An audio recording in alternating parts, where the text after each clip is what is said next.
Hey everybody, I just want to say welcome with Dustin. It's great to see so many people showing up tonight. It's really amazing, actually. A couple of things, a bit of housekeeping first. If you can be on video, we love to see your faces. Also, if you would mute yourself and hold all questions until the end. We've done this before, and we can quickly get derailed if we don't do that. So we'll make sure there's plenty of time at the end for questions. But some of those questions may get answered as we talk, so let's just wait till the end there. I wanted to start out talking a little bit first about Dustin and myself. We are Fierce Labs, and we've got quite a project going. I'm going to start back a little bit further. The way Dustin and I met, I was building a website for one of his former companies, and we got connected. One thing led to another, and we started doing some business together. And last year, we went down to Florida to it's a retreat for Christian businessmen, and we gave a talk called Crypto in the Kingdom, and we talked about Web 1, Web 2, and Web 3, what the future is, and then how that fits into God's kingdom. And so we got a lot of questions after that talk. It was amazing. But so many guys asked us those questions, about investing really, and we said, well, we've got some solutions for them. And a long story short, one thing led to another. We started building out some of those solutions, and we realized that a token was a part of the ecosystem that we needed to build. And that's why you all are here tonight, because we built that out, and we've got an exchange now that token powers. And it's really an amazing opportunity, and we hope to talk about that a little bit tonight. So I guess, Dustin, where do we want to jump into next? I can talk about the stages. Is that where we want to go? Okay. So we basically have begun our pre-sale for the token. We've blown through pre-sale phase 1 and 2. I think phase 1 took less than 7 days. Phase 2 took 4 days. I mean, it's really amazing the response that we've had. And so now we've got stage 3, and the token is selling at 0.0025 cents per token. And in stage 4, that price will actually double. So that's just a little bit of information to kind of get us going here. When we go live with the token and with our exchange, we intend to pin the value of the token at around 5 cents. So just a quick and dirty, that's about 25 times what your investment would be here in phase 3. That's an amazing investment. If anybody is not experienced, that's definitely something that it would be unusual. And so the way this is working is we intend to give the little investors a shot first. That's why phase 1 and phase 2 blown out. We haven't done any advertising. We have just done word of mouth. And so the word is getting out what we're doing, and people are wanting in. The great thing about letting all the little investors in is that we have more wallets attached to our token. And by doing that, it helps us to maintain decentralization. So decentralization is important because it keeps us from being shut down.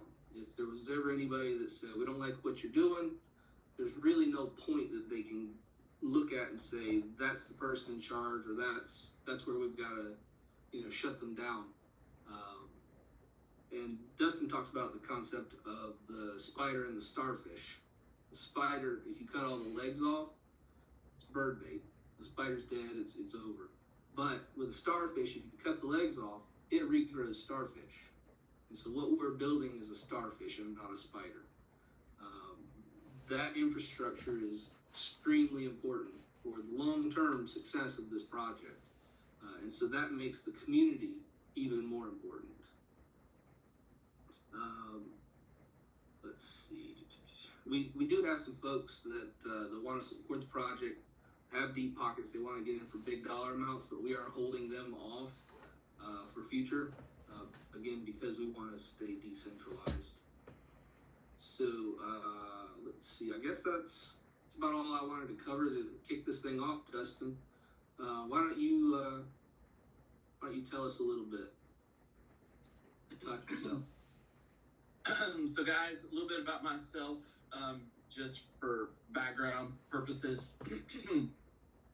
The first thing is I've owned two IT companies over the years, and they're based out of the DC metro area. I've specialized in IT managed services and in cybersecurity. So I've been called in to do everything from ethical hacking on government projects to fighting hackers in systems, and then taking over whole companies' IT departments, replacing them with my teams, and doing that kind of work. I was just short of 15 years in the DC metro area doing it on the ground, boots on the ground, and I then did it remotely for many years after. So I've got tons of years in that space. I date back to Web 1. So when it goes to development, I'm an old Web 1 guy. My first iteration of a website had no graphics because there were no graphics back then. So we're talking about forums and chat rooms and base level email, when email is a bunch of numbers instead of names and info. So if you ever had a CompuServe email from back in the day, I know what you're talking about. So I've developed from way back then, and I've gone through the years of Web 1.0, Web 2.0, and now Web 3.0. Web 3 is, of course, this crypto AI space that we're in currently. And so it's a little bit different. But in the Web 2.0 world, and I should say in the Web 2.0 world, I'm an early Facebook developer. My Facebook is all the way back from 2005 when it was the Facebook. I've got code in WordPress. I've got code in Facebook. I was invited to Twitter. I was invited to Google Apps before they rolled out anything beyond their Gmail and their Google search. So I've had a lot of experience in those different spaces. I bring that to the table in this space because in this space, when it comes to the crypto and the decentralized web development world, there's not a lot of guys who are from the early days of Web 1.0 and Web 2.0, and there's almost nobody that has my history in all those spaces with my code all over the place. Beyond that, I've been over the years everything from, I'm just being real with you, an inner city missionary to overseas missions to pastoring and church planting for 30 years now. I have a 30-year background in ministry, and so I've been bivocational all these years. I don't throw that around lightly, and I don't use that to do sales. It's just a little bit about my integrity and my background. I bring that to the table. I've always been a hustler. I grew up on a farm, so I know how to work. 88 acres on the backside of a little farm north of Charlotte, North Carolina, right at the foothills of the mountains. We had cows and all the rest. I've done my share of heavy labor. My first job out of college was as a logger. Carried a chainsaw, ran a skidder. So I got a value for people, and I've got a value for hard work, and I've got a history that goes back to all those different places. My degree set's from UNC Chapel Hill. And so anyways, long story short, that's a little bit about my background. There's so much more. I've been in this development space since Bitcoin in 2010. I've got early code in one of the earliest wallets from Bitcoin. Satoshi was still around when I was developing. I don't even want to get into that story right now, but later you'll probably hear about my pain from being a developer back then. But that's a little bit of my background in that. I've been in 20-some amazing projects. When I say 20-some, I always undertell my stories because my stories tend to not get believed if I overtell. So I'm undertelling you. I've been in more than 20 projects that have done really well in the crypto world, and they've been incredibly blessed. And now I'm bringing all of that to the table with this team we built for this era. So that's a little bit about my credentials, background, crypto, cybersecurity, ministry. That's who I am.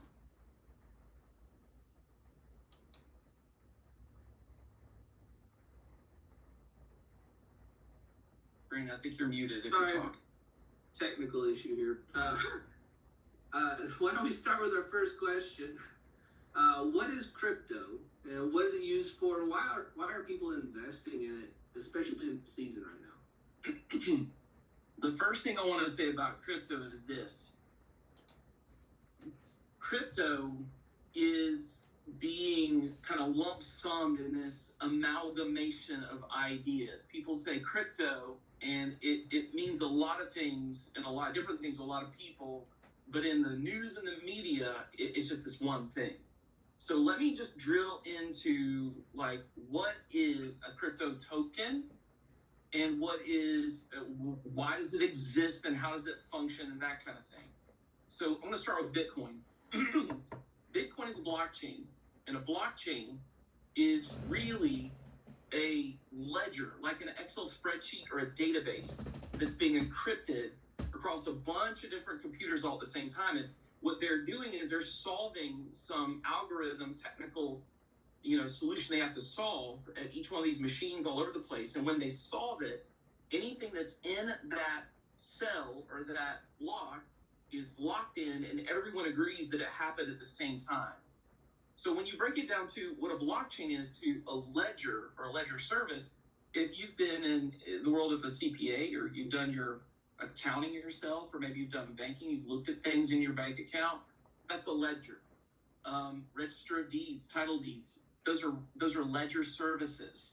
Now they're different. Someone stamps it and they give it credentials and they put it in a file, but at that one moment, multiple people have agreed this piece of land is transacted for this price and this person owns it, or this person was born at this date and these people can testify to it, or whatever. A blockchain is that in real time in a moment. So the use cases for a blockchain itself are ridiculous. What the big banks won't tell you, even though they're putting down Bitcoin and blockchains, they currently use them in their banks, and they have their own internal tokens because the blockchain and the token is faster to transact and takes out intermediaries that they've been paying forever. JP Morgan, one of the loudest banks out there saying, don't buy Bitcoin. Jamie Dimon, don't buy Bitcoin, has a blockchain in his bank, and they have the JPM token, and that's how they do transactions inside their bank. Because it's fast, it's trustless, and it's immediate. It's a ledger service, and it's powerful. Does that make sense? So that's at the very basis of what a blockchain is. Where does a crypto come from? What's the tokens? What's this all about? What's a Bitcoin? What is it really? A Bitcoin is the reward that is attached to a wallet every time someone logs that cell. So all these different computers are agreeing that this cell dropped in the blockchain, this timestamp ledger moment happened, and then the reward is a certain number of Bitcoin. And that Bitcoin is shared across the ones who are doing the most of the code break for that solution. And so their reward for mining, for running that computer, is that Bitcoin. And think about this. The reward for the company or the blockchain itself is it's decentralized across the world in a bunch of small computers. And that's important because of this idea right here. Does anybody remember what happened to Donald Trump with Parler? Amazon said, no, thank you. AWS turned them off, and they were done. Toast, silenced. Twitter, silenced. Those are centralized servers and centralized services. So we're developing a blockchain to decentralize and give power back to the people, to give control back to people, so they're immutable, unstoppable, and powerful across the board. These tokens that are rewards on these blockchains reward those computers for helping that decentralization happen. Now, there are other tokens that are minted on top of blockchains. Ethereum is a token that's a reward for staking and running the blockchain and validating and keeping it safe. But there are other tokens that are on top of Ethereum, like Shiba Inu, or other tokens like it. They're called ERC20 contracts.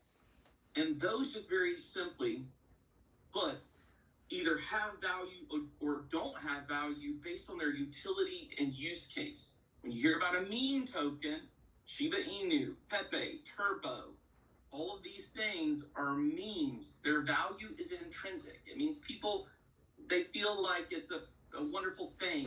I feel good about it, but it doesn't have value that's in use case and utility. At the end of the day, the SEC is going to come loaded for bear for anything that does not have use case and utility, because they can make an argument under the laws of 1925 that it doesn't meet the metric of what a true non-security is. They can say it's a security, okay? So at a base level, that's what we're looking at. You've got different blockchains. They have rewards that are tokens. On top of some of those blockchains that have smart contracting, they have tokens built in the top of them. And you want to be a person that doesn't just invest in a meme, that doesn't invest in something that doesn't have utility and use case and a real development team and a roadmap and something really coming in the future, real work. And that's what we're about. We are not only, we've launched that token for us, and it has real utility and function we'll talk about later, but also, even around it in our community, we're empowering people to understand what is a good token and what isn't. All right, go ahead, Brandon.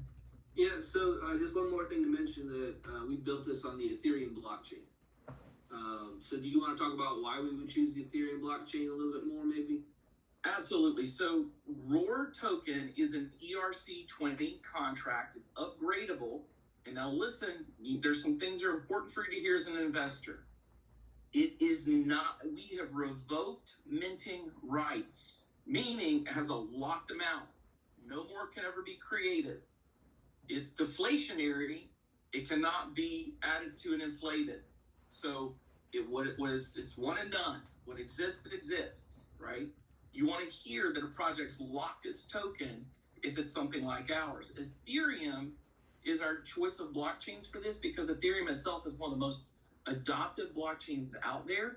It is the first to bring smart contracting to a blockchain technology. Smart contracting is an incredible system that allows us to build like decentralized applications. Just think about mobile apps, web apps on a blockchain instead of a centralized server.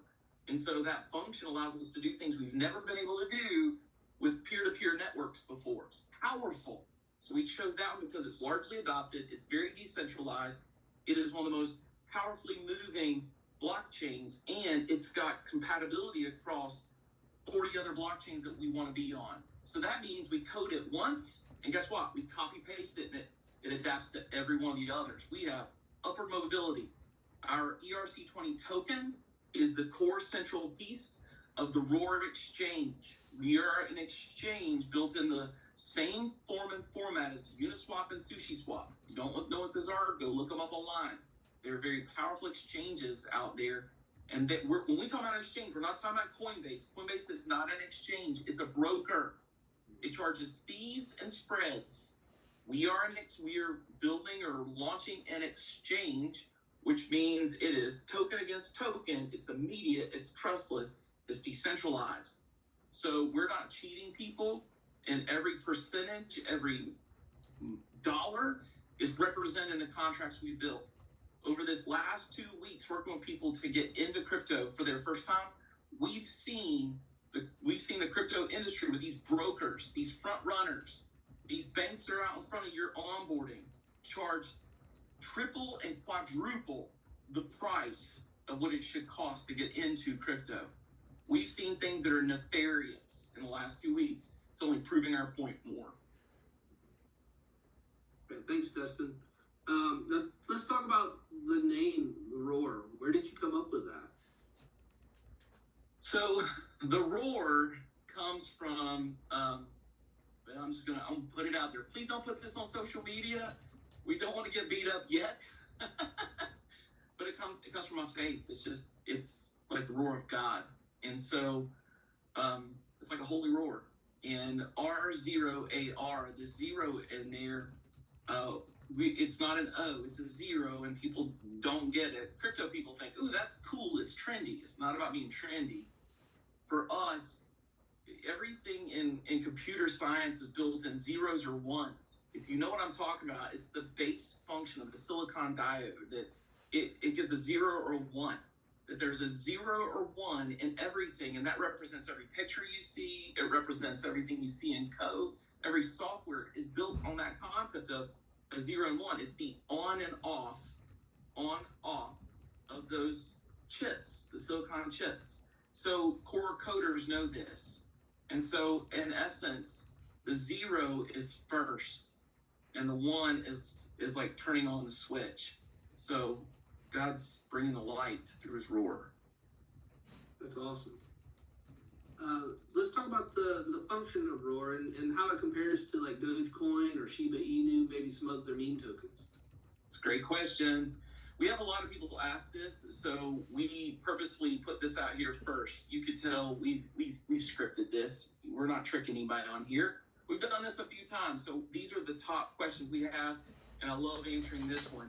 Dogecoin and Shiba Inu, for instance, specifically.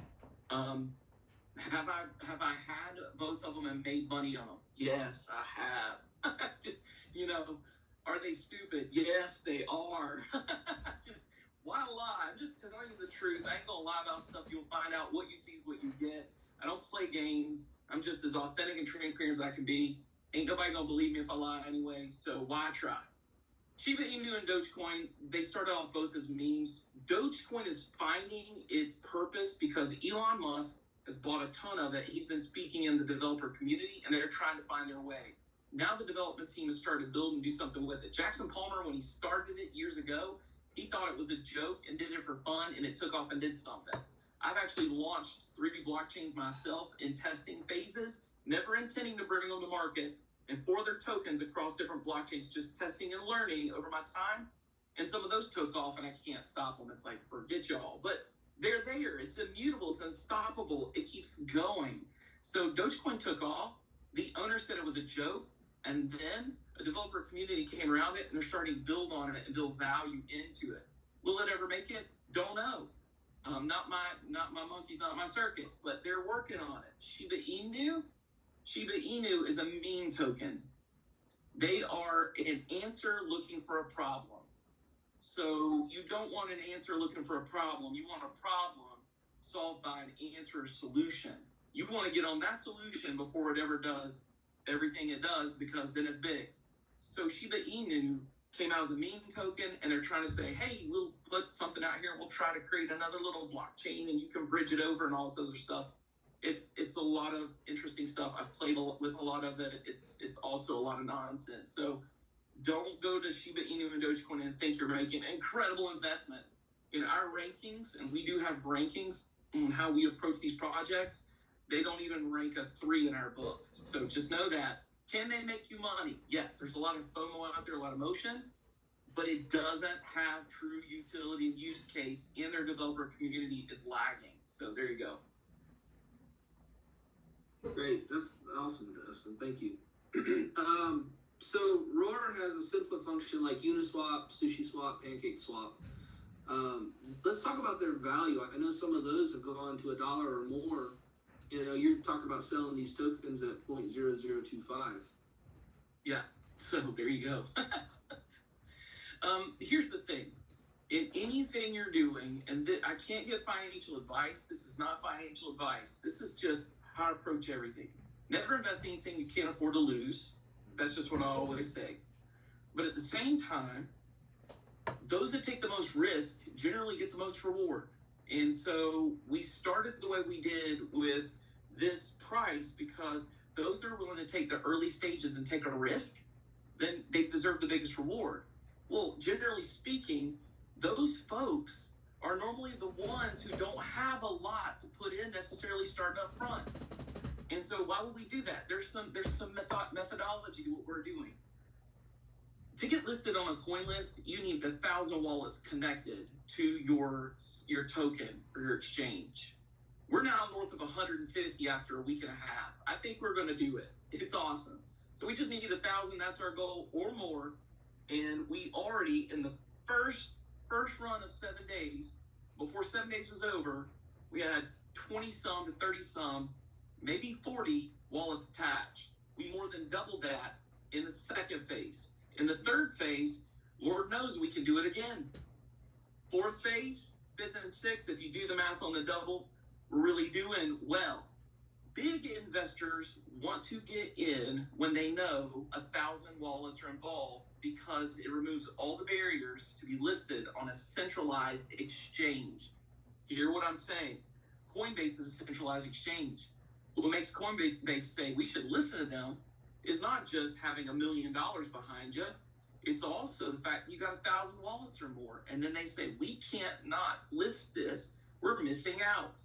So it's easier to get listed. We're removing the barriers for listing on coin lists and exchanges. So if you're on here and you're a heavy hitter, we're glad you're here. We're so glad you're here. However, if you're a small hitter on here, we're even more glad you're here. Please stick with us. You matter. You matter. So we're giving away the farm early on because we know the smaller guy is getting more of a win, and the heavy hitters we walk with, they're happy to do it, and they tell us, that's great. That's you protecting my investment. You hear what I'm saying? So have a couple heavy hitters got in? They have, but they haven't bought up the whole pot, which is wonderful. They're saying, I'm going to get in more and more as I go. So it's really incredible. That's the why we're doing it. You're taking the risk early on because, getting to 1,000 wallets takes a minute. But right here, as I've been on this call and I've talked to y'all, we've had 20-some small wallet transactions pop up, and I can't not see them, literally. Yeah. So they're happening. Wallets are attaching. We are moving. There you go. Does that help? Oh, let me go into this. Uniswap, SushiSwap, CakeSwap. Cake's at currently $4.73 a token. Uniswap is at $13.91 a token. Sushi's at $2 a token. If I were to say we're similar to one of these projects, it'd be more similar to Sushi because Sushi is a smaller player. We've seen Sushi go up to 5. We've seen return to 2. Now the market's returning. They're doing really well. We're a very similar exchange as these. However, that exchange is not our only game, y'all. That's phase 1 for us. There's a whole lot more to our ecosystem that comes with ours than these guys ever thought about. So ours is upgradable, and we've got more coming because we're out to transform the industry and bring strength across blockchains. You'll hear all about that later as we reveal more and more. We tend to under-promise and over-deliver in anything we do. I learned in DC, working with DC folks, if you over-promise and under-deliver, you get killed. So I have learned under-promise, over-deliver, and make your investors happy. Boom. Yeah. Thanks, Dustin. So after all of the pre-sale stages close, we intend to pin the price at 5 cents when all this goes live. Talk to me about how you're able to do that. So Uniswap coined this phrase called AMM and LP. It's automated market makers and lending pools. And if you do anything after you leave here, to do your due diligence, go YouTube, search on YouTube, lending pools and AMMs, automated market makers. You need to understand what those are because that's what's going to help you understand why people are going to want to get into stage 5 and 6 and stay in this. And if you're in stage 1 and 2 and you just, I'm out of this now, or stage 3, I'm out of this now, oh, I got my win. You're going to miss out if you don't know what an AMM and an LP is. Because the AMM and the LP, what we're doing there gives similar returns to stage 1 and stage 2 returns, and that's why your folks will come in later want to stay in longer because those returns are similar. Think about it. There's value there. And so go look up AMM and LP, and that AMM is the idea that we bring both Ethereum or USDT or USDC and our token to the table, and we attach it to each other, and we create trading pairs. Instead of going to the stock market and somebody doing a valuation and then other people putting money up against us and them doing some kind of audit and saying, we know they're good for this. We don't have to because we're automatically good for it because we take everything that comes in our treasury and we put it right against our token day 1. So we know that's the exact value. And so if you do or talking about, you literally then set these LPs up, you set your AMM up, you've made your market, and then of course it creates liquidity for the market, and that LP gives those guys who are staying in for the long run a better return on what they're holding against it with their own Ethereum, and it's just, there's high value there. So again, go do your due diligence, search AMM and LP. You search Uniswap AMM and Uniswap LP. We're built on the Uniswap V2 contract. So we're built on the same code base. We've got the same heartbeat. It's just that we're undercutting them with our costs and we're giving more back in the end. Also, stakers, holders, and folks that hold the reward, there's rewarding for everything that happens on that system. So you're receiving back a reward, and we have literally put in the logic to reward the holders of Roar better than anyone else. It's called a vampire attack. And so they were really trendy a few years back, and so we're going to bring them back into vogue. So, Dustin, is it possible that we would get the market at less than 5 cents, or in the future that it would even drop less than that? You know, anybody that gets on a call and says 100% that they're sure it'll never drop and nothing will ever happen, don't listen to them. They're lying to you. There are things that I cannot control. So, number one, I can't control the government and governance. I can't control what Congress passes, and I can't control a house burning down. I can't control life situations happening, and I can't control even the market, like Ethereum radically tanking or it getting shut down altogether. Those are things I can't control. But for what we can control, we have done our due diligence, we've done our research, we've done our development, and we've covered all of our bases. And I'll say this, I'm 100% confident in what we're building. I'm 100% confident in our team. And I'm 100% confident that we're the kind of peoples that, bar something happening to us that only, is unimaginable by the grace and energy of God that he puts in us, we don't stop until it literally well surpasses that mark. So can it go below it? Again, I can't control certain things, but all the things we can control, we are controlling with the best of our ability. That's awesome.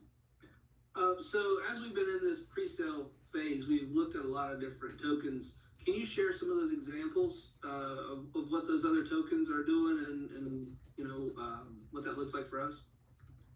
So we did a lot of, this is not coming to market quick, guys. We've been trying to get this to this point where we felt confident in what we're doing for 3 years. In 4 years, we've been in the process of research and development. So for 2 years, it was looking at what had happened and what people did before. Over the last year and a half, we initiated the code and deployed it. And then over these last months, we brought market. We are not quick to market. First off, you need to know that we are not quick to market. We've studied a lot. I've been involved in more than 20 projects. I've seen them go up and down. I've seen some exchanges that I was in the part of, launching with the early days. I've seen them jump and then go down, and I know what happened. There were rug pulls.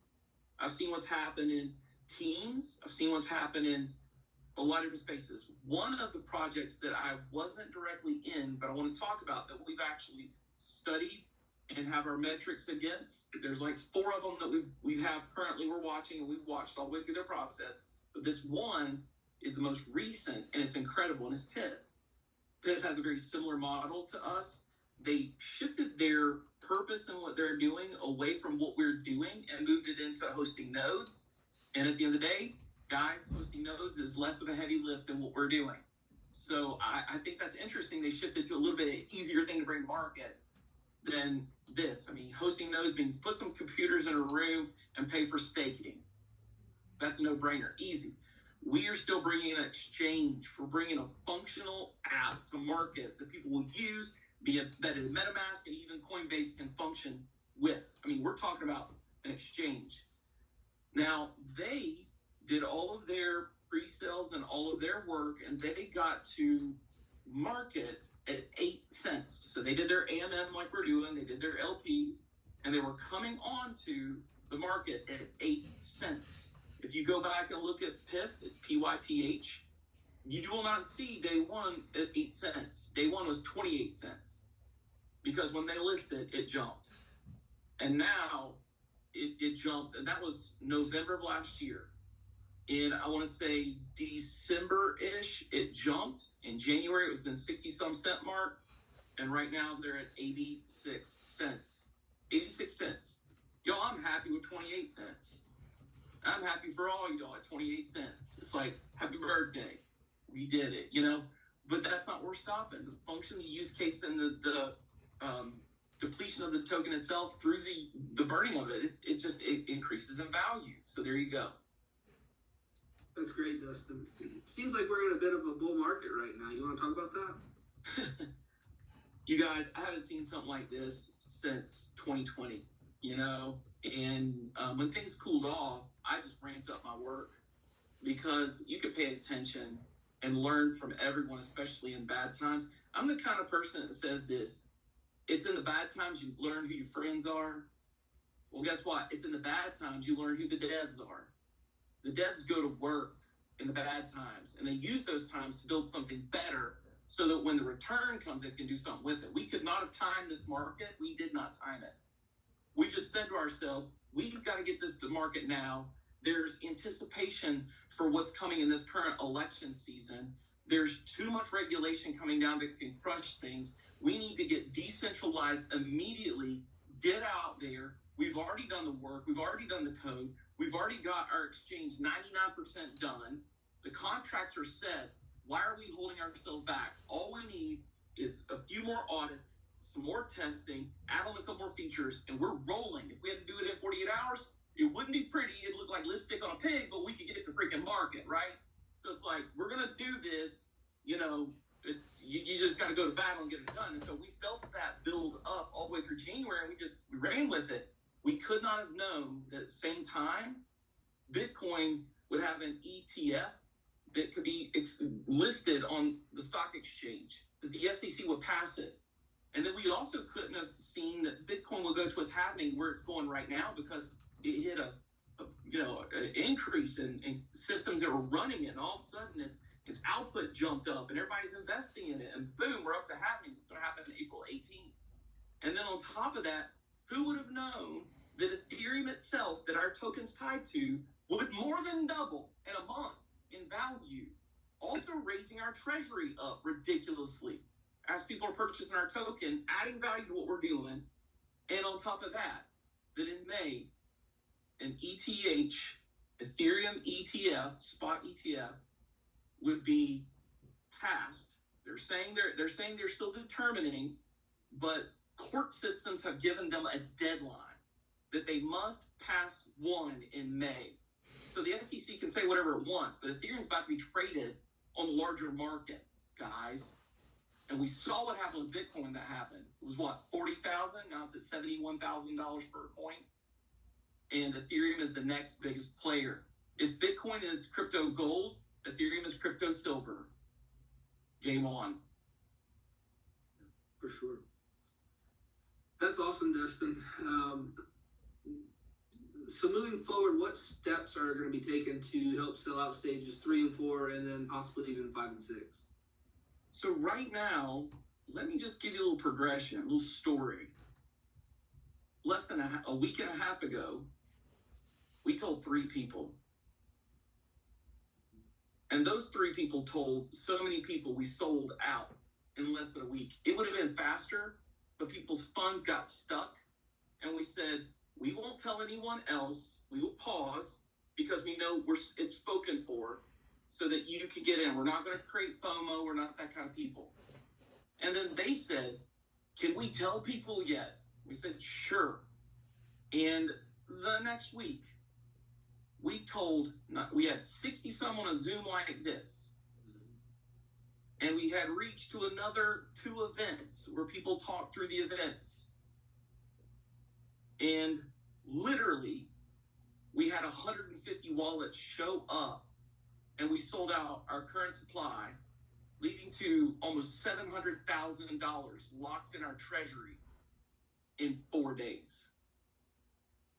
We could not have known that because we still have not marketed, hit social media, or anything else. We still also haven't depleted our network. So that's just a couple conversations, and now we're reaching into our larger network. And then after those conversations, after this call, we're going to give 7 days before we take our next step. I'm not kidding. It's only word of mouth for the next 7 days.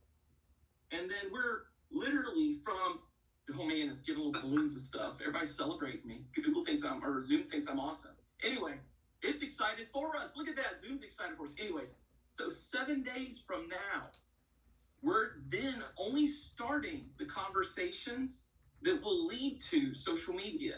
In 2 weeks from today, we will first start going to anything outside that's public, guys. And already there are groups being set up in social media that already have over 100 people lining up to get in. We've got Discord server reach that's in the hundreds of thousands of crypto enthusiasts from projects we're in. Those are our friends. We have social media reach on Twitter where the crypto space is crazy. That's ridiculous because of our projects and NFTs and our other holdings. And we're going to leverage all of those relationships, not to mention all of our VCs and investors are starting to go to bat for us, and they're starting to talk and give us friends. And guys, those friends are everything from congressional leaders, financial planners, hedge funds, VCs, millionaires, but even beyond that, billionaires. And we're just having conversations, and they're lining up beside us as we go. So what are we doing? We're going to have more conversations just like these, more one-on-one calls and Zooms. And then in 2 weeks, we're going to hit social media, and it's gangbusters. All bets are off.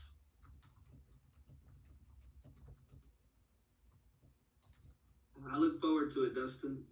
So it seems like there's a lot of risk in this type of a project. Can you talk to us about the audit process and what you're doing to keep us safe? Yes. So we have a team. We're a team of 12 right now. We are going to grow. So we're a team of 12. We have multiple coders, so we're always looking over each other's shoulders. Matter of fact, we're always finding new things in our projects down the road. Our code is immediately audited by Etherscan, and it gives us a thumbs up or a little check mark to say that your code is good and there's no bugs. That's great, but that's not enough for us. We're getting outside auditing always. And so outside auditing costs $1,000 or more per pop, totally worth it. And they come in and look at your Solidity code and make sure that there's nothing in there that is at risk. On top of that, we've got reach to a number of Solidity code developers in a small group that's CW3 Discord, and those guys, we're actually incentivizing them to come try to hack us and break it.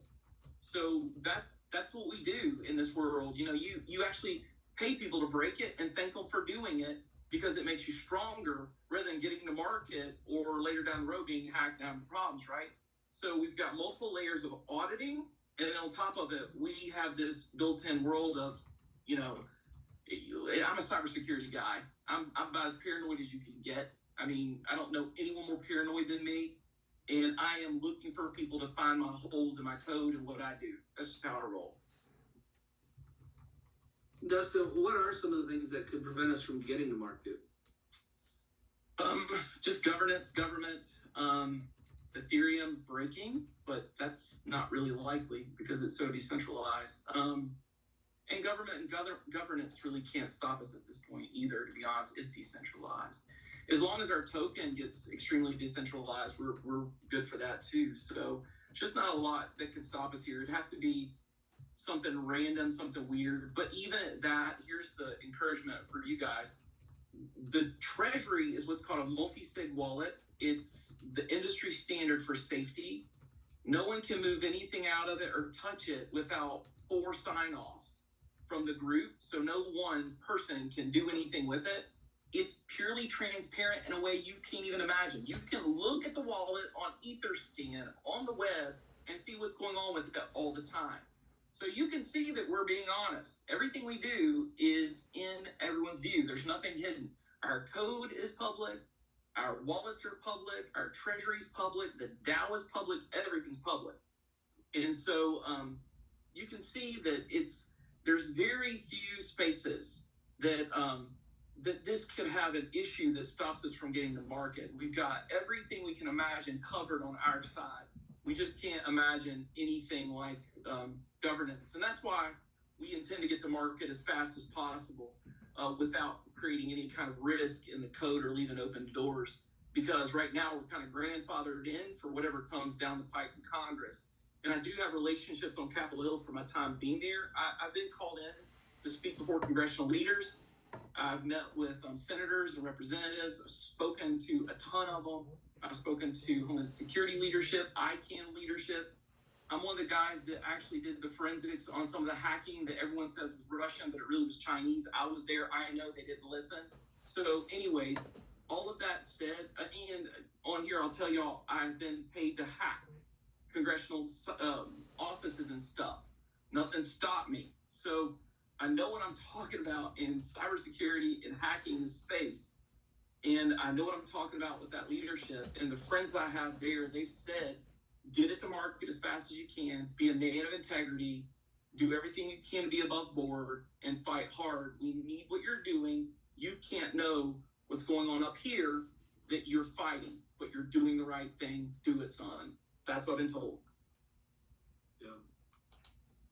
So let's talk about if somebody wanted to cash out their investment, when is that possible? We can't stop anyone from cashing out once pre-sale is closed and you have your tokens. We wouldn't want to. You wouldn't want us to. So there's nothing to stop you. My encouragement is, if you're an early investor, don't cash completely out. Like, stay in, get in some liquidity pools, get the up end of that, so you're getting returns like the first and second stage. Do your research first, learn about it. We'll have help desk kind of things for you, tutorials to help you do it all the way, so you can get access to that. But get out what you want, what you need. Like, hey man, encourage you. Like, be rewarded. I'll tell you this though, for Brandon and I and the team, we aren't rewarded for our work until it's already live in the market, given a return, investors are made whole, and then ours vests. And that's what you want to hear. You don't want to hear that the token set aside or the value set aside for the team comes out before you have access to yours. And that's the truth. So there you go. That's all I can say. So if we didn't make it to market, what would happen with the funds then? We'd be able to roll them back. Every wallet's inside the contract and it's locked against the pre-sale contracting system. And we, again, it's transparent. So you can watch it happen live. You can see every transaction. The wallets interact. It's really cool. You would have to revert it. And at this point, the folks that got in, of these last weeks, they would get it reverted back in whatever they put in. And if they put in Ethereum, they're getting a gain. So good for them. Win-win. Yeah, sounds like the risk is pretty slim.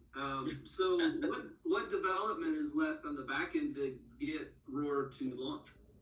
We're 99.99999% done. There's really, it's lipstick on the pig, but we're the kind of people, we want to have all that done. Our deadline to get to market is August. We are getting to August sooner, God willing. Your prayers helping us to get there. But our goal is to get it out as soon as we can, because we are in a bull market. There's a lot of things affecting the market that are helpful for all of you. And as long as it doesn't cause us to do anything that doesn't protect you, your funds, or even the stability of the system, as long as it doesn't affect those, we will go as fast as we can to market. That's awesome. How will people know about Roar when it goes live on the exchange? So first off, how do you know about Roar? Because 1.5 weeks ago, we were flying under the radar and nobody knew about us, guys. So just do that math in your head, multiply it times whatever's on here, and one other person or two other people, and what I told you about, we need 1,000 wallets, and walk away, tell 2 to 3 other people. If you tell 7, at least 1 will jump. That's sales numbers. So we get 1 more wallet if you tell 7 other people. If you're telling, I'm not worried. But beyond that, I'll tell you what happens. We hit social media and we hardcore go after. We invite all of our, what we call DGens and OGs in the crypto space, who I've been adopted by. Guys, you probably haven't figured it out yet. You may have. I'm actually Gen Xer, but these millennials and Gen Zs and Gen As, they love me. They've adopted me, and I love them back. You're awesome. They're probably the most abundant crew I've ever been around. They're giving, abundant. They're fun. It's like lightning in a bottle. And these guys are out there waiting on the next thing they can push forward. And some of them are on the sidelines right now. It's gaining a number saying, when can we push it? When can we push it? I want to push it. And it's just that attitude. They're not even in. These are people that aren't even in. They just love this. They love what we do. I love it too, and that shows. So that's very infectious, and you'll notice these things are more like movements than fundraisers or crypto launches. It's more of a movement. And so we're heading into that movement space right now. And as we hit it in social media, it just gains traction. When folks see what's locked in our contract already, and we make it transparent, and we say that we're already through stage 1 and 2, trust me, there'll be money that moves to the table. The last thing I'll say on that is this.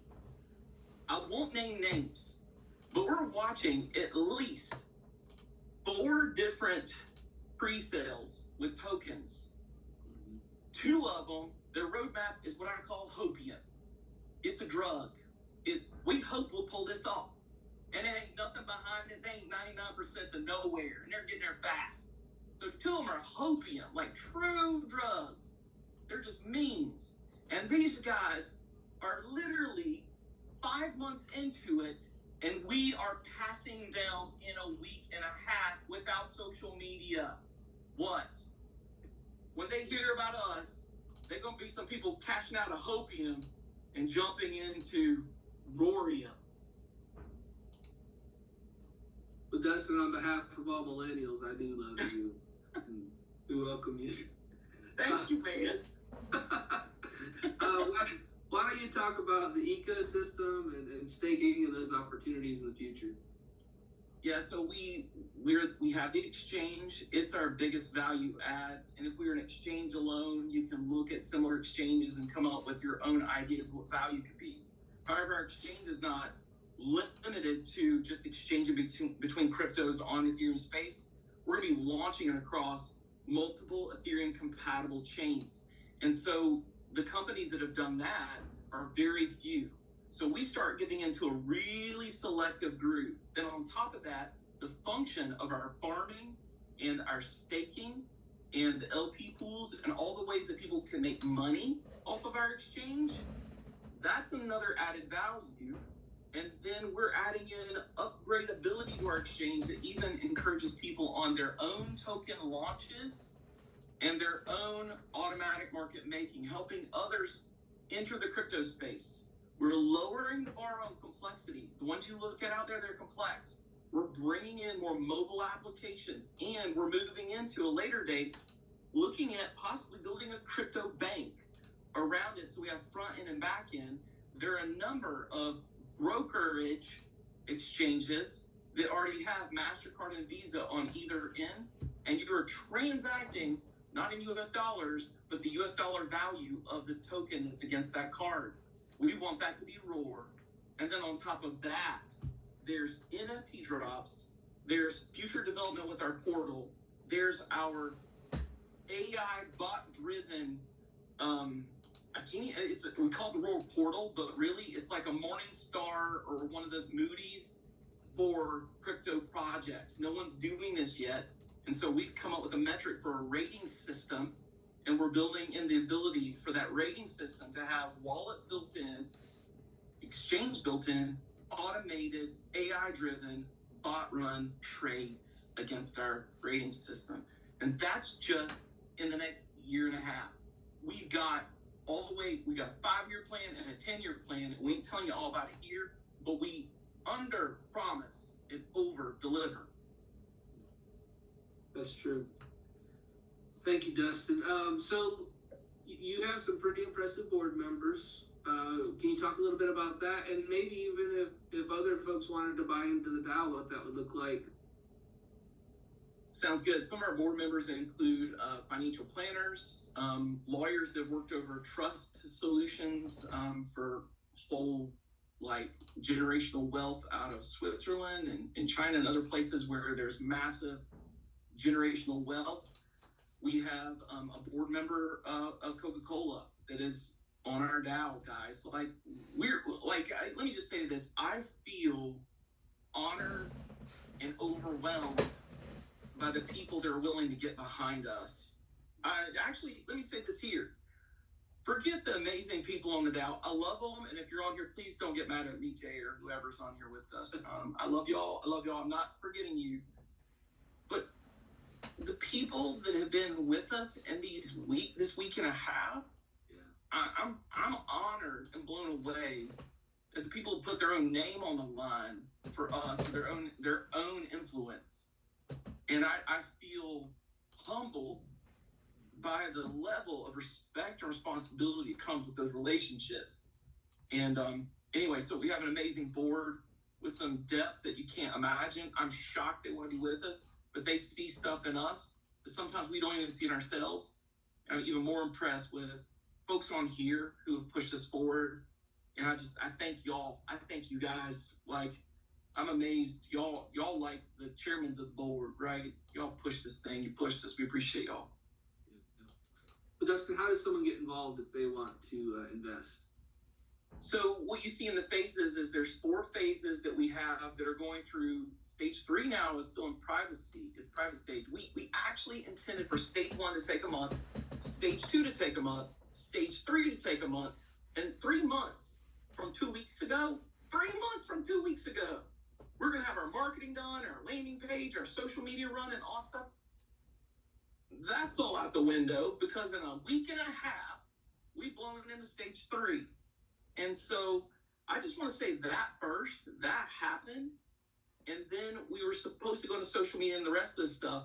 And we are just absolutely blowing through it. We were reserving stage 5 and 6 completely. We had it off the radar completely. And crypto call pre-sale before it gets launched to the market. Hang on. I'm listening to others. Crypto Kid? That's okay. I got him. I'm muted. So it's okay. It happens. I've done it, folks. Man, I've been on calls. I've done that. So here we go.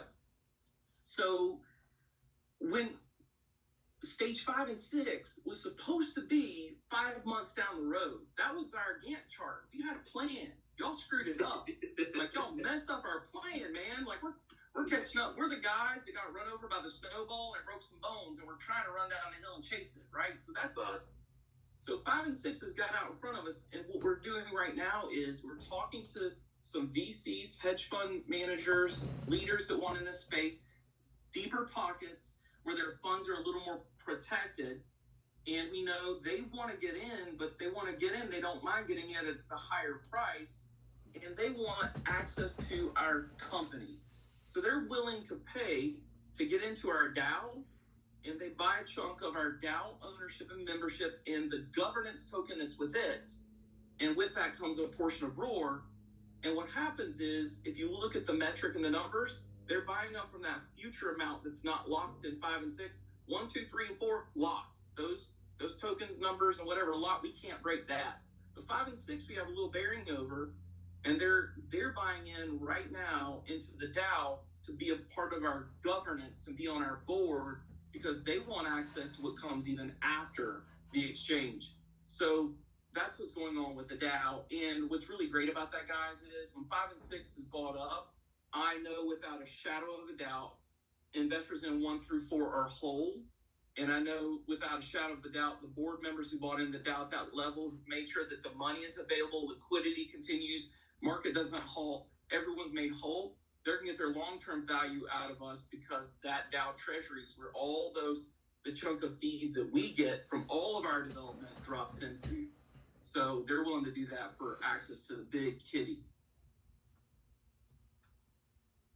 It's awesome, Dustin.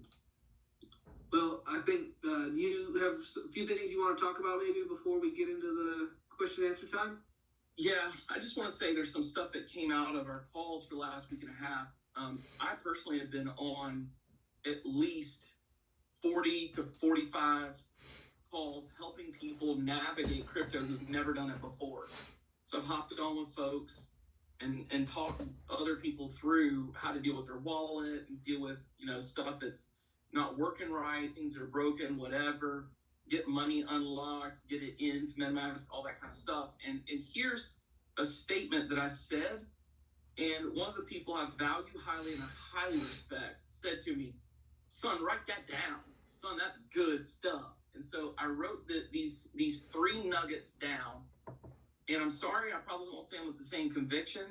I want to read to you what I said, and maybe you'll feel the conviction through the heart of what's stated.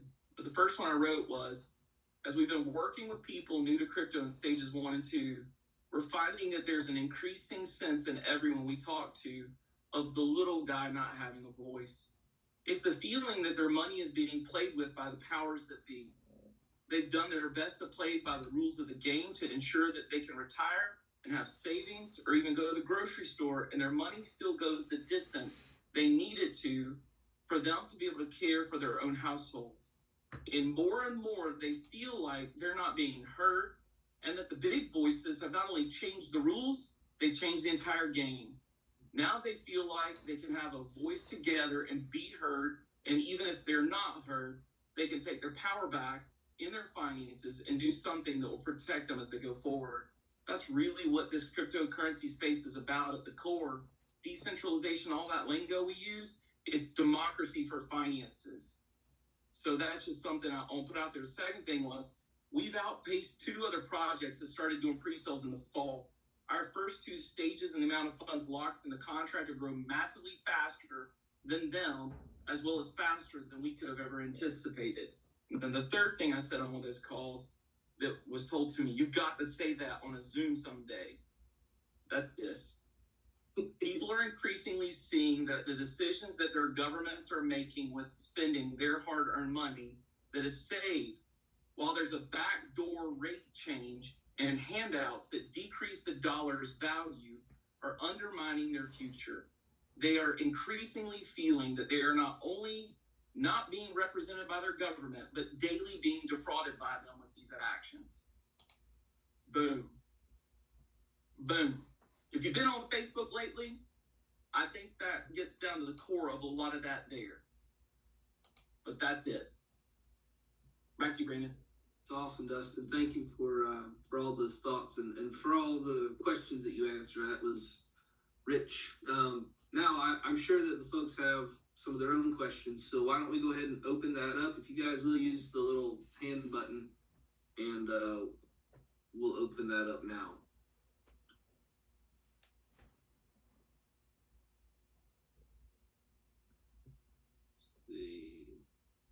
Not all at once. Right? Maybe we answered all the questions.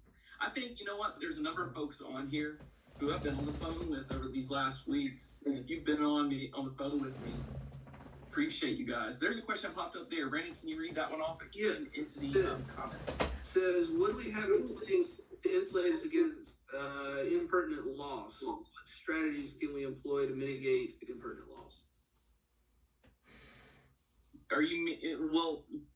Can I ask that you, I want to ask that you, clarify. Do you mean in Roar, or do you mean in crypto in general, or in life?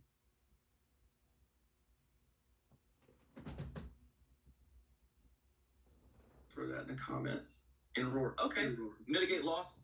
The first thing is, it's just, there is a lot of risk in this. I'd be lying if I said there wasn't. We recognize there's a lot of trust that people have been putting in us up front, especially the ones that have never done crypto before. I'm largely uncomfortable with that because I don't take that lightly, and it makes it where it's hard to sleep at night. So there's a lot of trust in our team and us doing the next right thing for the next right reason. I get that. To mitigate loss in Roar, it's, due diligence on us. Go look us up, check us out, talk to people about us. And then you can look at other projects that are similar and do your own research and see what you think. Maybe you want to put some funds in another project out there that's already more mature than ours. So that could be a thing. Yeah, thank you, Dustin. We've got another question in the comments here. What is the total circulating supply going to be? 10 billion, already set, done. 40% sold in pre-sales up front. Later in the whole situation, we have a landing page that's coming, so please note that all of our tokenomics are clearly stated. They're all written and done, and everything's in order, so there's nothing hidden. But we keep a large percentage just to keep the thing functioning, because when people stake or whatever on the system, they're rewarded with the Roar token. And so in the early days, the only way Roar exists is through what's airdropped to you at pre-sale, your ownership, and then our putting LP against it so that it's tradable and whatever folks get for rewards and functioning on the exchange. And so that's it. No, 10 billion, 10 billion, 10 billion, 4 billion of the 10 billion, 4 billion are sold in pre-sale. Yeah, I think we'll come back to the comments. Good questions. Good questions. No bad questions on here, by the way. And Looks don't like worry about. Some people are worried about feeling dumb. Please don't. You're not. You need to ask questions in crypto. Please ask. Absolutely. It looks like Trudy Archer has a question. I don't know how I did that. I'm new to the screen. Never done Zoom before. Can y'all hear me? Yes. Welcome, Trudy. Don't laugh at me. I've never done Zoom before. So I'm not laughing. It's awesome. Why does it say I have a question? Oh, No, you came just off came mute. up I with can me. mute you back if you want me to. But hey, Miss Trudy, we're glad you're on. Welcome to Zoom. Thank you. You're welcome. All right, I'm gonna mute you. All right, Dustin, we got another question. Are we structuring to limit the chance of rug pull? Oh yeah. Hey, seriously, we don't make money until you're old. You want to hear that? Rug pull, that's a good question. You want to know about rug pulls, guys. Like, whenever it goes to market, will the team literally create more tokens? No, there's no more minting tokens. Will the team get all their tokens, be able to deplete all the LP and take the money out? No, that does not happen. It has to vest over time. So we want this thing to keep working. We don't want it broken. You know, what you need to hear from folks like us is we have a roadmap and it's going 5 and 10 years in the future. A rug pull ends our roadmap and ruins our names. So great question. Dustin, what's a good definition of decentralization when it comes to crypto and government, etc.? That's a great question. Decentralization is when enough machines are running a blockchain where one government alone can't put a net up or block internet from going out of an area and stop it. Now, I'm going to be honest with you. We're in development on some things on the other end of this where we're actually building things that defeat that anyway, because that's just how we roll. And everything's legal. Nothing's nefarious. It's just like, if I can develop my own cell phone operating system, I want to. I like privacy.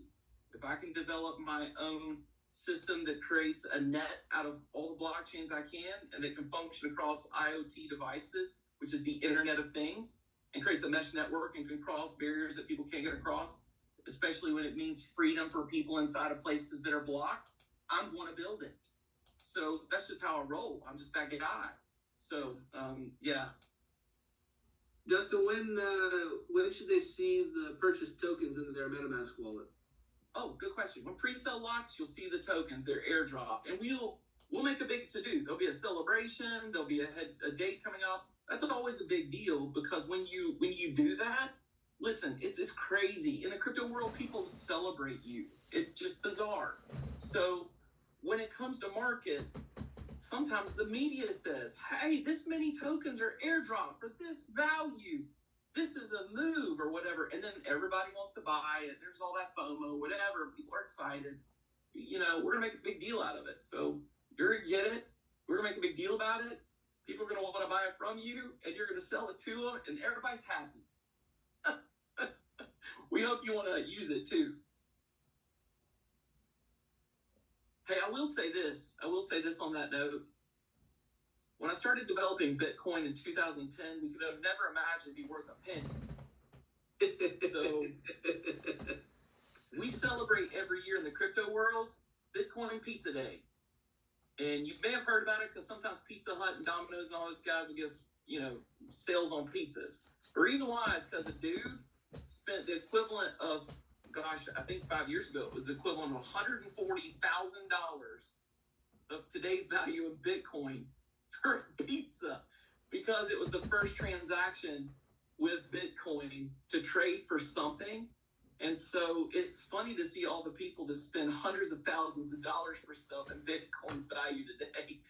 And I can laugh about it because, guys, when you set up your wallet, you get the secret passphrase. I'm going to tell you on here. You write that thing down. You give it to no one. MetaMask will never ask for it. Wallet providers never ask for it. Only you have it. And then you take those 12 weird words, you put them in a fire safe, and then you put that fire safe in a safe. And you keep it safe. Because I shoved mine in a Franklin Covey and burned it in my backyard because one of my other businesses took off and I didn't know it was in there. And guys, my wallet to this day that I can never have access to again, it's on a Post-it note on my diploma from school to show how dumb I am. That thing says 190 Bitcoin. Holy crap. But if I had it, I wouldn't be doing this today. I'm just saying. My wife won't let me talk about it. If she's on this Zoom, don't get mad at me, honey. I'm sorry. Dustin, should we tell them where you went to school? Yeah, I went to UC Chapel Hill. I'm a Tar Heel, baby. Oh, that's funny. All right, we got another question. What does staking tokens do? How does it work? Will we be able to stake tokens? Will there be incentives given for staking? What will the incentives be? All of that. So the incentives range, but staking will be allowed on our platform, not just for our token, but other tokens too. So that's some of our final code we're working on right now. And guys, staking is lucrative. I've done a lot of staking over time, and I'll tell you this, if you're staking tokens on Coinbase or one of these other centralized exchanges, they're getting the biggest cut of the money. They're getting the biggest percentage, and they're giving you a small fraction, and they're using your power to vote in your place. As a decentralized exchange, we cannot do that. It's not possible. We don't own your wallet, and we don't custody your funds. Coinbase owns your wallet at the end of the day, and your money's not yours, as well as any other centralized exchange. Gemini, Uphold, whoever, just like your bank. Your money really isn't yours. You can't get it as fast as you think you can. You got to jump through some hoops, and you got to do the right things. Sometimes you got to take a selfie and a picture and whatever. It's really interesting.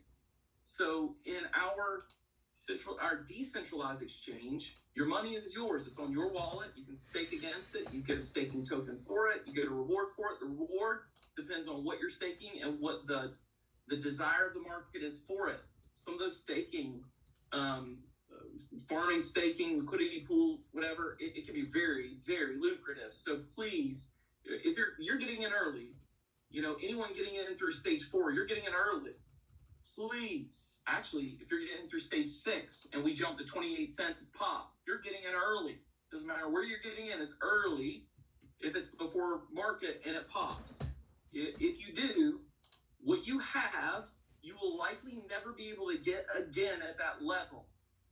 So if you stake it and you get a return in it, you'll actually get a percentage not based on the dollar, but on that token. So I have staked tokens that have really low values in the fractions of cents, and I own 23,000 or 100,000 of them, and I'm making 10 of that token per day. And then all of a sudden the token takes off, and it becomes north of $50 a token. So I'm making $500 a day compounding daily in those from staking. We're not tied to the dollar. That's the thing you got to think of. The game got changed in 1964. The game got changed in 1964 when we left the standard behind forever and silver started leaving our tokens. We became something more fiat. When that game changed, we decided in our world, we're not going to go back and ever trust that to be our standard. We are against. So in our world, we say one Bitcoin is one Bitcoin, one Ethereum is one Ethereum, one Roar is one Roar. And that's the value.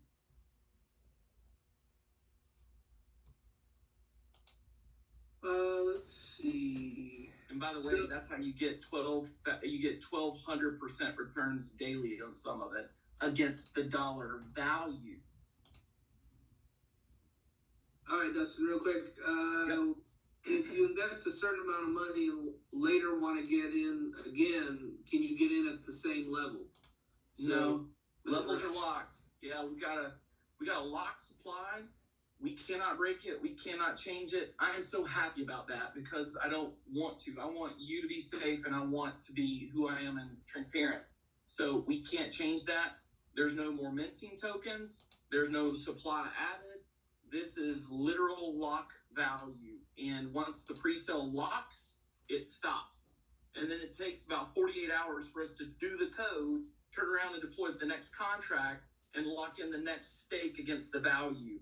Everything is like really like litigious and very hard to do. So yes, locked. Next question is how do I figure out the gas fee to subtract from the maximum when they're trying to invest tokens? Great question. The first thing you can do is Google search Ethereum price, and Google and DuckDuckGo and some of those guys, they'll actually bring up a little converter on the top of your screen, and you're going to be able to convert. Have that open. It's like a calculator to help you figure out numbers. And then you can open another screen that says, what is the current Ethereum gas price? Or we call it GWEI. Why? So you can search Ethereum GWEI or Ethereum gas price, bring that up, and it'll tell you like 4 different numbers. Pick the highest of those. Right now it's probably around 65. I've got a little thing on my desktop. No, it's 44. It dropped. It's dropped. That's great. Thursday nights it always drops. Is it Thursday? Yes. It is Thursday. There you go. Thursday night, baby. So it's down to 44, 43 and dropping. So you take that number, 44, that means it's $43 worth of Ethereum. Put that in a converter, and usually I'll add like $10 on top of it. So if it's 43, I'll make it 53 because it fluctuates while you're working. Or I'll make it 63, so I've got a buffer. And then you put in there, and you can see the amount of Ethereum that means, which is like 0.0 something. And then you take that number and you subtract it from whatever your max is in your wallet, and you've got enough for your gas fees. Yeah. That's pretty much what I do. Dustin, I'll also add at the bottom of that page, if you don't have enough, there is a little error message that pops up, and it'll tell you how much you were short. So you'll just want to add a little more than whatever that amount was. That's it. And when he says add a little more, it means subtract that from the amount you've got to pay now. There you go. Yep. Let's see. Okay, so currently I can log into Coinbase and watch my investment grow and decrease. Will there be a time when I can watch my ROAR grow and decrease on Coinbase, or will it always be my MetaMask wallet? Yes. Well, that's the thing that's exciting. We want to be on Coinbase. You know, there's a love-hate thing going on here between us and Coinbase. I'm just going to tell you. Like, I do not like their practices, and I don't like how they treat people. But I do want to be in their crew, in their little group. So we're working hard first to get on CoinLists. We have 1,000 wallets. It's a shoe-in. So, guys, again, we need 1,000 wallets. So I think we're at right around 200 today. Yay. So we're going to get there. It's either going to be stage 3 or stage 4. Yay. We know we're heading towards 1,000. Not worried about it. But that's why we're saying, you know, word of mouth is good. Let folks know. Just don't hit social media yet. Let us be the ones that break it on social media. And that'd be awesome, if you don't mind. Please. And then, what was I saying? I got so excited about that, I forgot. I get so excited about 1,000 small wallets. It's just like, you want to be a part of Coinbase. Yes, we want to be a part of Coinbase. So when we get that 1,000 small wallets or more, we get listed in CoinLists, and then we're able to list ourselves on more decentralized exchanges. They want us on there. And then Coinbase starts going, hey, who are these guys? And then they pick us up and put us in from a coin list. And they'll ask us, will you give us a certain supply so we can make it available? Now, listen, that would be a bad thing in general, except when you get listed on Coinbase, it's a good thing. So there's a small amount of our tokenomics supply under marketing that is for Coinbase and others that we go, here you go, run it for us. And then, guys, it's a freaking free-for-all when it hits Coinbase. It's just, so to the moon, Alice. That's awesome. So next question: when this first goes to market, will it be available on other dexes like Uniswap and SushiSwap? Yes, our intention is to get LP pools out there as quickly as possible and start getting that decentralization going. We want you to be as exposed to the market as possible for it to drive that price up.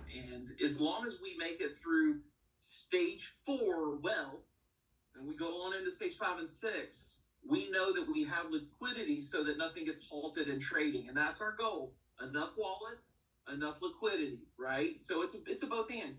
Little guys are needed by the big guys for safety. Big guys are needed by the little guys for liquidity. And when that happens, and then they start putting in more liquidity, it's like gangbusters. So we'll set up liquidity pools, and then your 5 and 6ers will start jumping in on that.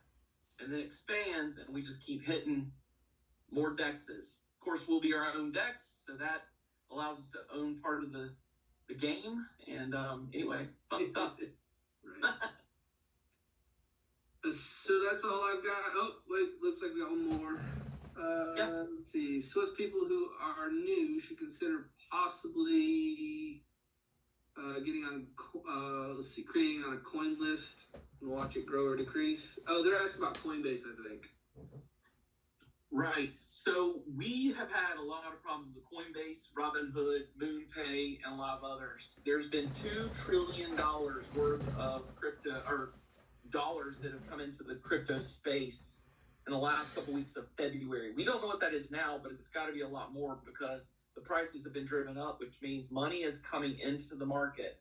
So it's probably your bankers, your bigger hands, and some of that ETF action and more has driven Bitcoin up.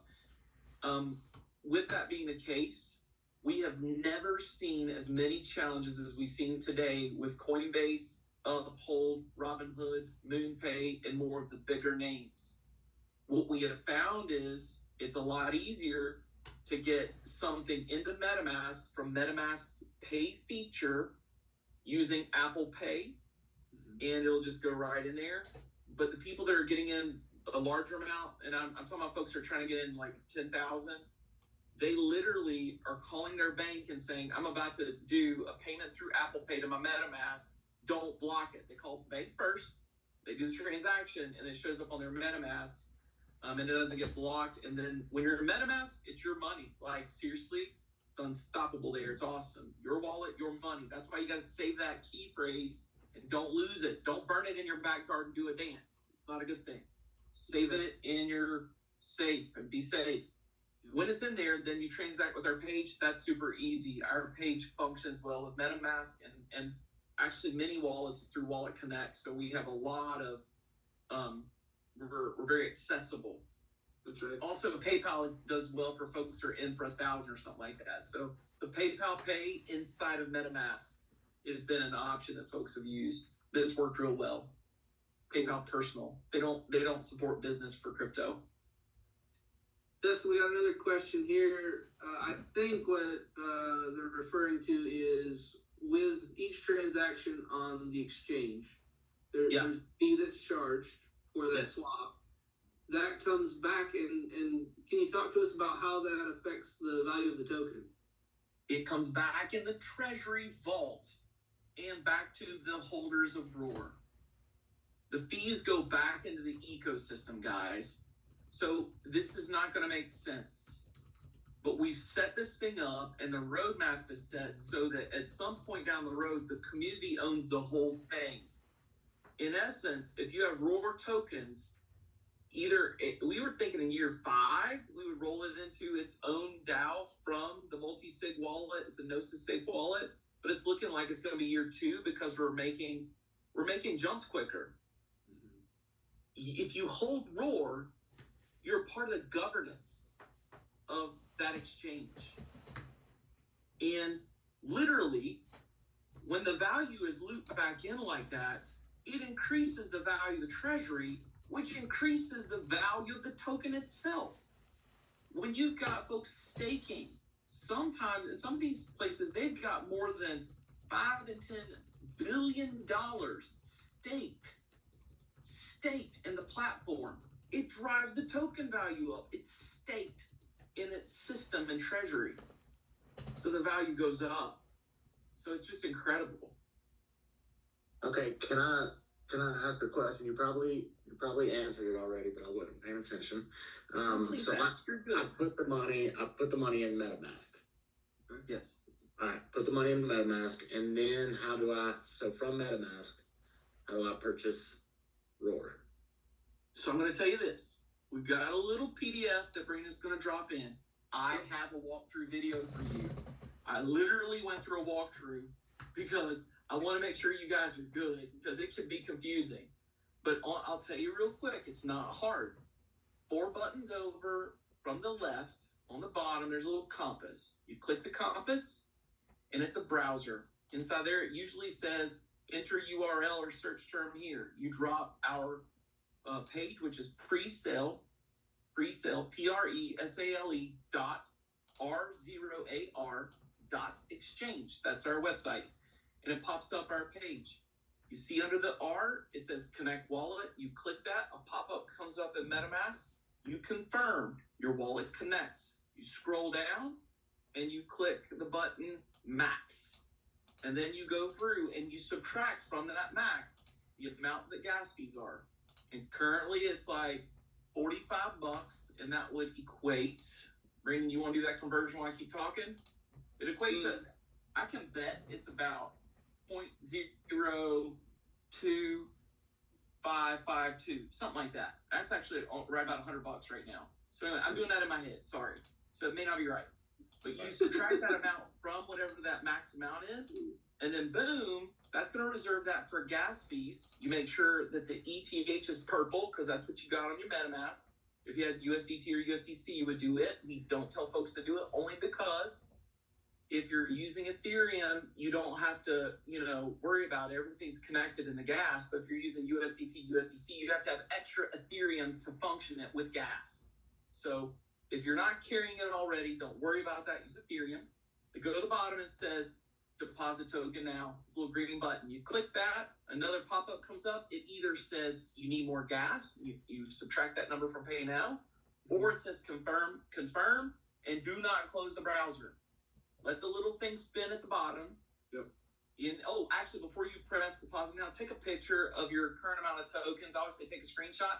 It just feels good. You'll have that until it drops in your wallet, and you can pat yourself on the back. Look what I did. Anyway, so then click deposit now. Let that thing spin, and then hold your breath for a second, and then let it go, because it takes 5 to 10 minutes tops. It's usually shorter, but 5 to 10 minutes tops, and then it says deposited. Yeah. And then you're done. That calculation, so for $45 versus Ethereum right now is 0.012, just for a round. Yeah, see? I was double. I said it's about $100. Yeah. Okay, and what are you selling it for right now? You said 0.025? 0025. 0025. Yes, that's correct. 0.0025. So, in essence, you get a lot of tokens. Guys, part of the reason why I chose to do that, even our development team, they're like, why are you doing that? It's like, because it's fun and I can. It's my turn. I get to do what I want to do. And so they're like, but you're giving away the farm. And we are. I don't care. I've had the best time doing this stuff in crypto. It's so fun to get something before it's 1 cent and see it jump. It's just so exciting. So it would be an honor and a gift. God bless it. If the Lord will give me strength and ability so that we can carry this responsibility and your trust to a finish line, and you can have a moment like that, I'm going to have 200 dear friends when this is over, at least from 200 wallets, because it's fun. Anyway, beyond fun, it's also good for you to be diversified, because I just don't know what's going on with our dollar. Looks like Tammy's still having some issue with that. Do The gas 0.02, subtract 0.02, Tammy. Yeah, just leave a little extra buffer and just go more than whatever the variance is. Because it should go right through. there you go. And here's the thing, it's not going to actually be that much. It'll end up being, even at its highest, its lowest has been $4 a transaction. At its highest, it's been $17. The rest of that Ethereum is going to stay in your wallet, That's okay. You want it there. Here's why. Ethereum's appreciating, and when you have the token, you want to sell it, you'll need gas to do it. Boom, use your Ethereum. Yeah, that's right. Are there any other questions? Looks like we're slowing down a bit. Well, it has been a joy to be on tonight, I'll tell you that much. Got one more question here. What's the cutoff date to get what? Oh, the cutoff date to get MetaMask set up and funded to qualify for the current price. There's no cutoff date. That's the thing. It's just until it's fully funded. So just keep an eye on the page and pay attention. Honestly, I'll tell you what I said at each point. At the stage 1, I said I can't imagine this going more quicker than 2 weeks. So take your time. And then in 5 days, I'm like, oh my gosh, so let's finish this up. Get your money to the table. And a couple people didn't get in, and I felt so bad. It was like, oh. And then in stage 2, I said it shouldn't be any quicker than 3 weeks because it's more money. And that went in 4 days. I can't tell you how long it's going to take. I just don't know. But here's my agreement with you: we're not hitting social media. We're not going out and I'm not doing another big Zoom. I mean, I might do some more little ones here and there and talk to some folks, but we're not out there just pressing the market. I am talking to VCs and investors, and that's stage 5 and 6. So, if your stuff gets stuck for 7 days, I feel like you're okay. I just don't know. I can't know how fast it'll go. That's right. Anything else? And then I'll break and close it. Yeah, there's a question. Is there any substantial change depending on who's elected in the fall? Yeah, we got to get this done fast. Yeah. I'll tell you this much. I'll put it in terms of crypto. I'll say that when I was in DC, I had to stand between 2 aisles a lot. Between 2 sides, I stood in the aisle a lot. And I had to have conversations between 2 sides a lot. And I am definitely not on one side of the aisle, but at the same time, I'm understanding. I try to understand. I try to listen. I'm that kind of person. I want to stay above the line. I want to hear, seek to understand, and be open. But I'm going to tell you something. There is a crowd of people out there that are crypto hating because of their concern about what it does to their ability to touch your money. And that's the freaking truth. And if they're elected again, they will crush this. And that's what my friends on Capitol Hill said. They said they're going to come down and they've got enough power to do certain things to unwind some stuff and break some stuff. And what they're going to try to do is attack through the court systems. There are 3 big failed exchanges. One of them dates back to 2016, but they all decided that this year they're going to go to arbitration. They're going to make sure that all the money gets paid out. So Mt. Gox from 2016 is being done this year. Why did it get held for so many years? FTX this year and one other. They're all being dealt with this year. The courts own that. So I asked my friends on Capitol Hill, in my mind, it looks like they own both sides of the table. Like they have just become market makers and that they can flood a market with these tokens and affect everybody. So Bitcoin, Solana, Ethereum would be largely affected. And they said they actually really are debating on what they can do. And this is what he said. My contact there, my mentor, who's walked with 4 presidents and he's embedded in congressional offices on both sides of the aisle. He's a mediator. He said, he just retired this last year. He said, son, in the last years, when has the government done anything that's in your individual best interests? He said, I'm just going to tell you, I got a lot less hope than I had for the last 20 years I've been there. And he said, so whatever you do, do it now. He said, your only option is there might be a re-election and a new VP, and that person could be open to crypto. Or you get another Republican in, and you've got somebody who's possibly crypto open. And he said, but even at that, you got a 4-year window. Make your move now. So we want to get the deadline of August or sooner. And that's why it's so important for us to be starfish, right? Stay decentralized. Starfish, baby. 1,000 wallets. 1,000 wallets. Again, I love you guys. Bless you. Pray you're blessed and you get in and you get however much you want. But I'm so excited about 1,000 small wallets. I am. I'm really excited about 1,000 small wallets. All right. Well, right now I'm going to call it, and I'm just going to go ahead and pray and close this out. And if you're not up for prayer, it's cool. You can hop off. You know, you're not going to offend me at all. I'm pretty tough skinned. But for those of you who are leaning towards the faith and you don't mind, I'd like to pray for us before we call it a night. Yeah, that's our goal. For someone to ask, can we get to the mark as quick as Nate? That's our goal. We're really fighting for that. Okay, let's pray. Father, I'm so grateful for this time. I speak blessings over everybody that's here. Lord, I pray that there'll be no confusion and no fear. I don't like fear of missing out. I speak peace and I speak blessings on families here. I pray that you'll bless their finances, their households, and you'll cover and protect them in all that they do. Lord, I pray that you'll help us as we walk in trust with a lot of people. Help us to be the right kind of people and guard and guide our steps. God, please, there's so many things that I can't see, and I trust you, Holy Spirit, to lead me in things I can't see. I trust that you will lead our team, and you'll give us eyes for the unseen, that you'll clear up confusion, that you'll make us as wise as serpents and innocent as doves. May we be pursuers of peace, yet at the same time, may we not shirk our responsibility, God-given responsibility, to speak up and act out when we should.